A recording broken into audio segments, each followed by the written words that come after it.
Good evening everyone, welcome back to my channel. कैसे हैं आप सब लोग? होपफुली आप लोग बहुत ही अच्छे होंगे। तो काफ़ी सारे कैंडिडेट्स के लिए कल बहुत ही इंपॉर्टेंट दिन है, क्योंकि कल हमारा सीटेट का एग्ज़ाम है दिसंबर 2024 14 दिसंबर। और आपका ये एग्ज़ाम आपको पता है 2 शिफ्ट में होता है, पेपर 1 पेपर 2। तो अपना एडमिट कार्ड ले जाना बिल्कुल भी ना भूलें। And from my side all the very very best to you. कुछ बातों का आपको ध्यान रखना है कल। एक तो कल जब आप लोग एनसर्कलिंग करेंगे, वहाँ पे आप लोग अपने टिक द करेक्ट आंसर करते हैं, एनसर्कल करते हैं, गोला लगाते हैं, डार्क करते हैं। एक तो आपको उसमें ओवर राइटिंग नहीं करनी है, कटिंग नहीं करनी है, और बहुत कॉन्फिडेंस के साथ पेपर देना है। अगर आपने प्रिपरेशन नहीं भी करी है तो बोलते हैं ना, आज का भी दिन है। अगर नहीं भी करी है प्रिपरेशन, बट आप एक एवरेज स्टूडेंट हैं, आप लोग जॉब कर रहे हैं प्राइवेट स्कूल के अंदर, तो आप तभी भी अपना एग्ज़ाम आराम से क्लियर कर सकते हैं। आज मत सोइए, आज पूरी रात बैठ के पढ़ लीजिए, कल एग्ज़ाम देने चले जाइए, आराम से एग्ज़ाम क्लियर हो सकता है। मैं ये उन कैंडिडेट्स की बात कर रही हूँ जिनको थोड़ा बहुत नॉलेज रहता है और जो हमेशा बुक्स के टच में रहते हैं, बुक्स के कॉन्टैक्ट में रहते हैं। बस आपको ध्यान रखना है कि अपने ऊपर भरोसा रखना है कि इस बार आपको सीटेट क्लियर करना ही करना है। 150 में से सिर्फ 90 नंबर लाने के लिए आप लोग इतनी पढ़ाई कर सकते हैं कि आपके आराम से आ जाएं। तो अभी फ़िलहाल या तो यूट्यूब पे आप लोग वीडियोस देख सकते हैं, और या प्रीवियस ईयर्स देख के जो जो इम्पोर्टेंट टॉपिक्स हैं उनको एक अच्छी सी रीडिंग कर लीजिए। और जब रीडिंग हम करते हैं और जब हमारे सामने क्वेश्चंस आते हैं और 4 ऑप्शंस आते हैं, तो हमारे दिमाग में कहीं ना कहीं क्लिक होता है कि हाँ, हमने ये चीज़ पढ़ी है, और हम लोग आंसर टिक कर लेते हैं। कल आपको ऐसा भी हो सकता है कि इंग्लिश में कोई आपको समझ में ना आए। अगर आप इंग्लिश के कैंडिडेट हैं, तो अगर आपको इंग्लिश में कोई भी सेंटेंस समझ में ना आए, तो उसमें हिंदी मीडियम में लिखा होता है, वो ज़रूर पढ़िएगा। ये मेरी खुद की मतलब कोशिश रहती थी। मैं इंग्लिश मीडियम में देती थी, पर कोई किसी चीज़ का एग्जैक्टली कई बार हमें मतलब पता नहीं लगता है, तो वो आप हिंदी की जब ट्रांसलेशन देखेंगे तो आराम से आपको समझ में आ जाएगा।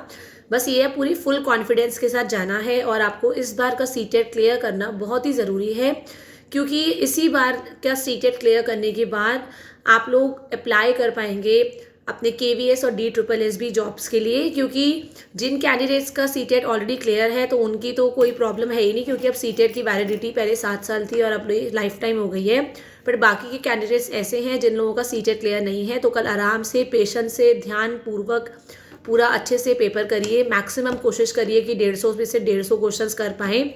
इसमें कोई भी नेगेटिव मार्किंग नहीं है, तो पेपर तो बिल्कुल एक भी क्वेश्चन छोड़ के नहीं आना है। एंड आप देखेंगे कि अगले 15 दिन के अंदर ही आप लोगों को एक होता है ना, हमारी आंसर की रिलीज़ हो जाती है, लेकिन आपका जो रिजल्ट होगा ये जनवरी मंथ में ही आएगा। मतलब 1 महीने के अंदर अंदर इसका जनरली रिजल्ट आ ही जाएगा। और अब ये जो आपकी केंद्रीय विद्यालय की वैकेंसीज की बात कर रहे थे हम लोग, वो आपको जनवरी मंथ में ही देखने को मिलेंगी। तो तैयार रहिए। DSSS भी तो आपको इस मंथ भी देखने को मिल सकती है, और in the first week of जनवरी।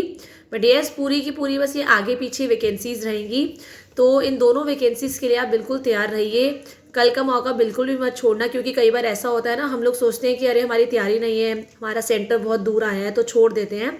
ऐसा बिल्कुल भी नहीं करना है। कहीं पे भी सेंटर आया हो, आपको जाना है, क्योंकि आपको पता है फिर ये 6 मंथ्स के बाद आपका सीटेट होता है, 1 साल में 2 बार होता है, और उससे पहले वैकेंसीज आ जाएंगी, तो आप लोग गवर्नमेंट जॉब का फॉर्म नहीं भर पाएंगे। इसीलिए ऑल द बेस्ट एवरीवन। एक चीज़ का और ध्यान रखेंगे कि एग्ज़ाम देने से पहले एक बार 2 मिनट की मेडिटेशन ज़रूर करिएगा। 2 मिनट आंख बंद करके ज़रूर अपने भगवान को, जिसको भी आप मानते हैं, उनको याद रखिएगा। अपने ऊपर पूरा पूरा भरोसा रखिएगा। जब आप अपने ऊपर भरोसा रखते हैं और भगवान पे भरोसा रखते हैं, तो सारी चीज़ें जो होती हैं ना, मुश्किल मुश्किल चीज़ें भी अपने आप आसान होने लग जाती हैं। ये मेरा खुद का एक्सपीरियंस है, इसलिए मैं आपको बता पा रही हूँ। बस आपकी सोच, आपकी जो नेचर होना चाहिए, आपका जो स्वभाव होना चाहिए, वो अच्छा होना चाहिए, आप पॉजिटिव होने चाहिए, तो आगे चीज़ें अपने आप ही पॉजिटिव होती चली जाती हैं। So everyone, all the best. Thank you everyone, have a nice day.